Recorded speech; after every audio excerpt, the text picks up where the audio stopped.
디스마가 읽음화의 디스마입니다. 오늘은 안셀림 그린 신부님의 종교란 무엇인가란 책에 대해서 이야기해 보겠습니다. 우리는 살아가는 동안에 종교가 있던 혹은 그렇지 않던 한 번쯤은 종교란 무엇인가에 대해 생각해 보게 됩니다.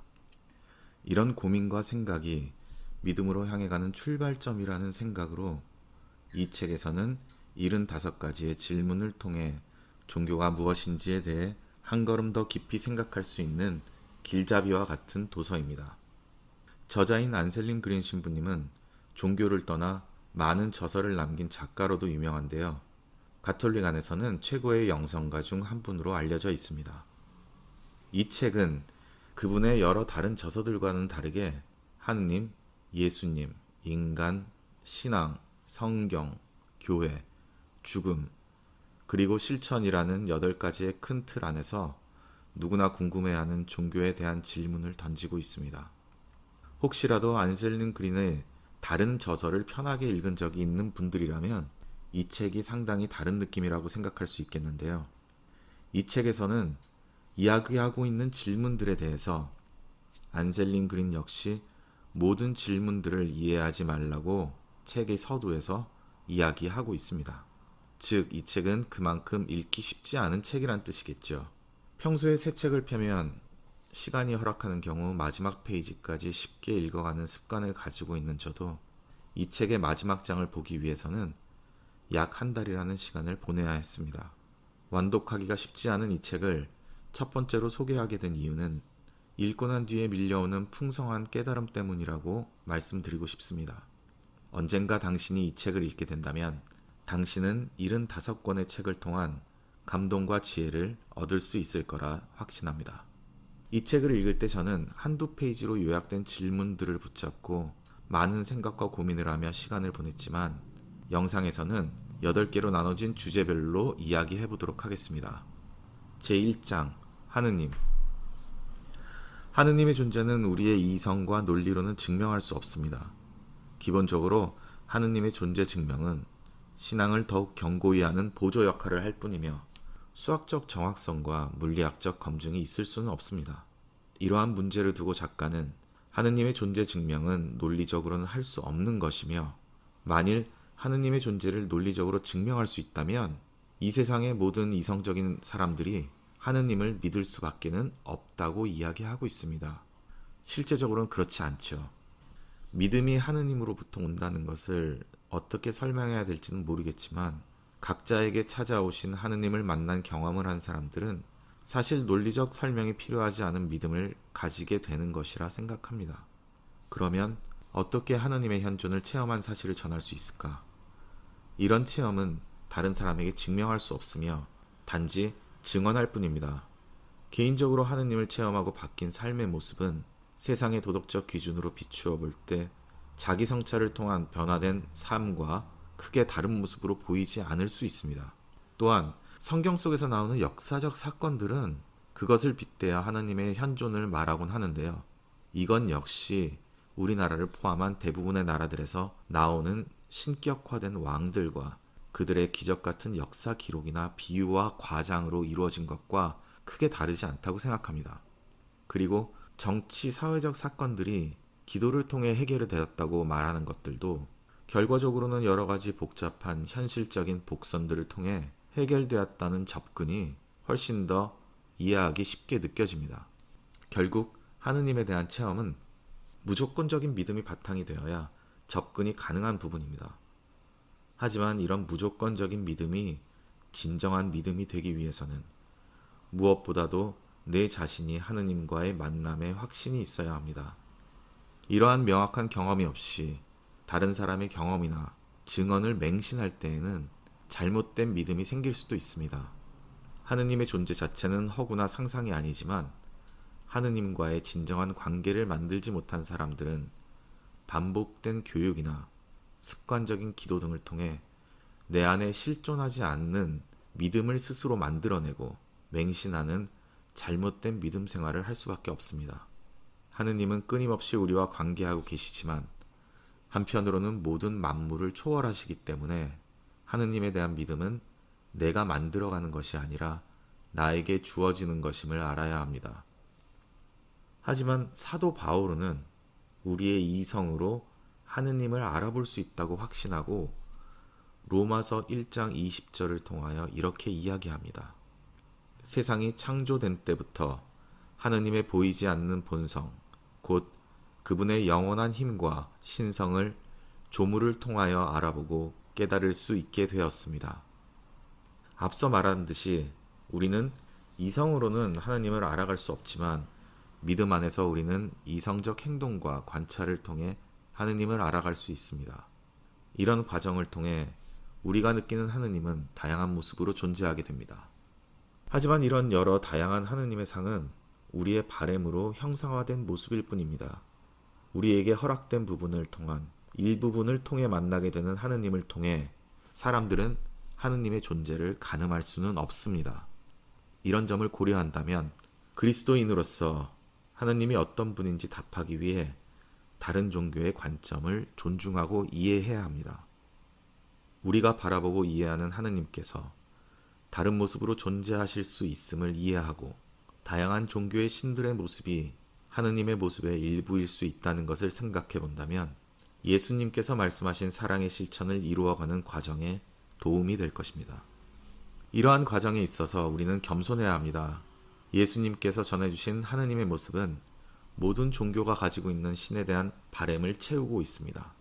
우리는 사랑으로 우리를 품으신 하느님의 사랑을 깨닫고 그 사랑을 통하여 하느님의 자녀인 모든 사람들에게 그 사랑을 향하게 해야 합니다. 세례를 통하여 하느님의 말씀을 전하라는 기름 부음 받은 우리는 미래의 일을 예견하는 모습이 아닌 하느님의 일을 전하는 모습으로 복음을 전하는 데 앞장서야 할 것입니다. 종교적이 아닌 남녀의 관점에서도 하느님은 다른 방식으로 다가오십니다. 일반적으로 남성들에게는 무언가를 요구하시는 하느님을 통해 활동하는 것으로 영성을 표현하게 되는 반면 여성들은 영적 체험을 통한 자신을 사랑하시는 하느님을 만나고 그 사랑을 전하고자 합니다. 하느님은 시대에 따라 다른 모습으로 당신을 드러내십니다. 이 부분에서 우리는 하느님께서 시대에 따라 다르게 나타나시는지 혹은 우리가 바라보는 하느님의 상이 시대에 따라 변해가는 것인지를 생각해 보아야 합니다. 하느님은 태초부터 지금까지 창조주의 모습으로 나타나시고 계십니다. 하지만 상황과 시대에 따라 다르게 우리에게 나타나시고 있습니다. 우리가 하느님의 변화된 모습을 마주할 때 그분의 뜻이 무엇인지, 무엇을 말씀하시고자 하는지, 그리고 우리에게 무엇을 원하시는지에 대한 깊은 묵상을 통해 숙고해야 합니다. 하느님께서는 전능하신 분이라는 믿음을 정확하게 이해하고 하느님의 뜻을 알아야 합니다.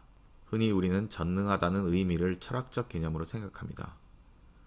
우리가 이성적으로 생각할 수 있는 현실적 결과를 가지고 전능을 행하시는 하느님을 판단할 수는 없습니다. 선하고 착한 어린아이가 병으로 죽음을 맞이하는 경우 철학적, 이성적 의미의 전능하신 하느님은 계시지 않습니다. 하지만 이 어린아이의 죽음을 함께 하시고 영원한 생명으로 이끌어주시는 하느님의 모습 속에서 우리는 하느님의 전능하심을 느낄 수 있습니다. 예수님께서 십자가에 매달려 돌아가심이 하느님의 전능함을 부정하는 사건이 된 것이 아니라 그 순간을 통해 하느님의 전능하신 능력을 깨달을 수 있게 됨을 생각해야 합니다. 우리는 진정한 하느님의 능력이 어디에서부터 오는지 알아야 합니다. 요한복음 10장 28절을 통해 우리의 바램이 어디를 향해야 하는지 생각해 봅시다. 나는 그들에게 영원한 생명을 준다. 그리하여 그들은 영원토록 멸망하지 않을 것이고 또 아무도 그들을 내 손에서 빼앗아 가지 못할 것이다. 이러한 믿음을 가지기 위해서는 먼저 하느님과 나에 대한 관계를 명확하게 알고 있어야 합니다. 하느님께서는 우리가 이성적 기준으로 판단할 수 있는 존재가 아니십니다. 인간이 만들어 온 선의 기준 안에서 하느님이 아니라 우리를 만드신 하느님께서는 우리와 함께 계시는 존재입니다. 이 의미는 삼위일체의 모습을 생각해 보면 쉽게 이해할 수 있습니다. 하느님은 한 분이시지만 성부와 성자와 성령의 모습으로 각기 존재하시는 것과 같이 하느님께서는 우리 안에 함께 머무르시지만 우리와는 다르게 존재하십니다. 요한복음 17장 21절의 말씀을 보면 그들이 모두 하나가 되게 해주십시오. 아버지께서 제 안에 계시고 제가 아버지 안에 있듯이 그들도 우리 안에 있게 해주십시오. 라고 하고 있습니다. 또한 요한복음 14장 23절에서는 누구든지 나를 사랑하면 내 말을 지킬 것이다. 그러면 내 아버지께서 그를 사랑하시고 우리가 그에게 와서 그와 함께 살 것이다. 라고 말씀하십니다. 많은 사람들은 하느님께서 기적을 통해 그분의 존재를 알려주신다고 생각하고 있습니다. 하지만 기적은 하느님께서 행하시는 많은 일 중에 아주 작은 부분이며 기적 자체가 하느님의 존재에 대한 증거로 생각되면 안 됩니다. 사람들의 기준에 의해 우리가 하느님의 존재를 믿는다면 환난 속에서 우리는 하느님을 부정하게 됩니다. 앞서 말한 것과 같이 우리가 하느님의 모든 것을 알지 못하기에 혼란한 세상 때문이 아니라 우리가 만들고 정한 하느님의 모습에 부합하지 않는 것 때문에 하느님의 존재를 부정하게 되는 것입니다. 이 과정에서 우리는 악을 만나게 됩니다. 인간의 원초적인 유혹인 하느님과 같아지는 것을 통해 유혹에 빠지게 되며 이를 통해 악이 발생되게 됩니다. 악마, 즉 사탄은 인간의 믿음을 끊임없이 시험하는 도구로 존재하고 있습니다. 악마는 창조된 영적 존재이며 인격화된 힘으로 인간 안에서 생겨나게 됩니다. 우리가 이런 악의 결정을 따르지 않기 위해서는 하느님의 영으로 우리를 채워야 합니다.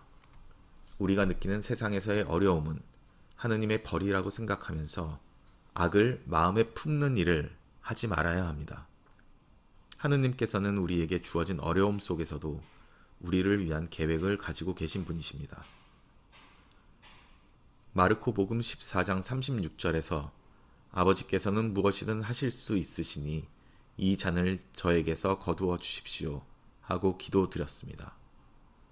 예수님조차도 너무나 힘들고 어려운 상황 속에서 하느님께 이 상황에서 벗어나게 해주시기를 바라는 모습을 통해 우리도 이 세상의 어려움이 하느님의 벌이 아닌 예비하신 길로 나아가는 과정이라는 믿음을 가져야 합니다. 마지막으로 은사에 대해 생각해 봅시다. 성령께서는 하느님께서 우리에게 선사하신 가장 큰 은사입니다. 간혹 우리는 은사가 눈으로 보이는 기적 같은 힘의 것으로 생각하는 경우가 많습니다. 그 예로 일부 그리스도인들은 치유의 은사를 받아 병을 고치거나 방언을 하는 은사를 받았다는 것에 큰 의미를 두는 경우도 많습니다. 하지만 우리가 하느님으로 받은 가장 큰 은사는 우리 안에 성령님께서 함께 하시는 것입니다. 치유의 힘으로 하느님의 영광이 드러나지 않고 아무도 알아듣지 못하는 방언을 하는 것은 은사가 아니라 악마의 유혹일 수 있다는 것을 알아야 합니다. 물론 여러 가지 능력을 나타내는 은사를 받아 하느님의 일을 행하시는 분들이 계시지만 우리는 먼저 가톨릭에서 얘기하는 성령 7은에 대하여 생각해 봐야 합니다. 슬기, 통달, 의견, 지식, 용기, 효경, 경외심이라는 은사만으로도 우리는 충분히 하느님의 사랑을 받고 있다는 것을 깨닫고 일상에서 우리가 이러한 성령 은사를 통하여 하느님의 모습을 나타낼 수 있도록 간구해야 합니다. 이번 영상에서는 이 책의 첫째 장인 하느님에 대한 22가지 질문을 큰 흐름으로 나누어 보았습니다. 이 나눔에서 이야기했던 부분들을 여러분이 좀 더 깊이 묵상해 보면서 내가 알고자 하는 하느님, 내가 만난 하느님, 그리고 나와 함께하고 계신 하느님께 조금 더 다가갈 수 있는 기회가 될 수 있기를 기도드립니다.